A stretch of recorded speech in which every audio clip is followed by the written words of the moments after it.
di surga kos kieu atuh ku adi ge teu betah atuh komo di surga.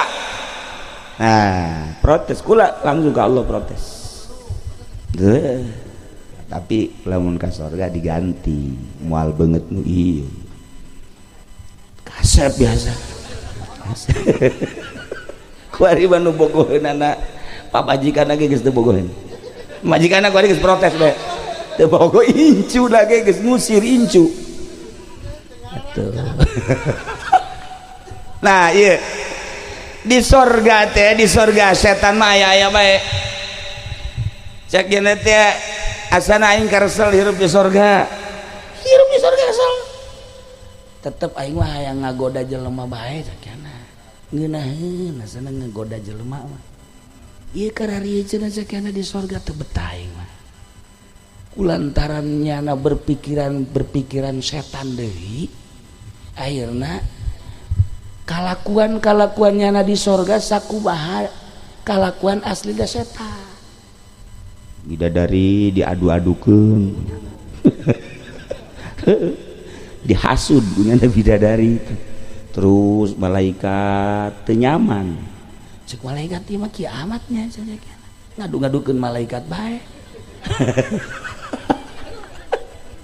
walaupun malaikat teu bisa kahasud ngan nyana nyaho karakter kos kieu setan moal bisa kahasud malaikat mah ngan para malaikat ge kapan musyawarah di sorga urang teu betah ya kos kieu nya penghuni sorga si kos kieu sakjana hasud takabur haju ngadu-ngadukeun jelema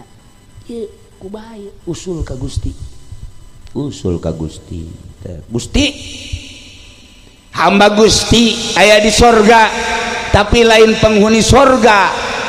ia abdi protes cek malaikat kubae saha cek Gusti maha uninga haha cek Gusti atuh eta mah setan ieu pan ieu bisa ka sorga atuh lantaran nyana boga ilmu luhur ma'rifat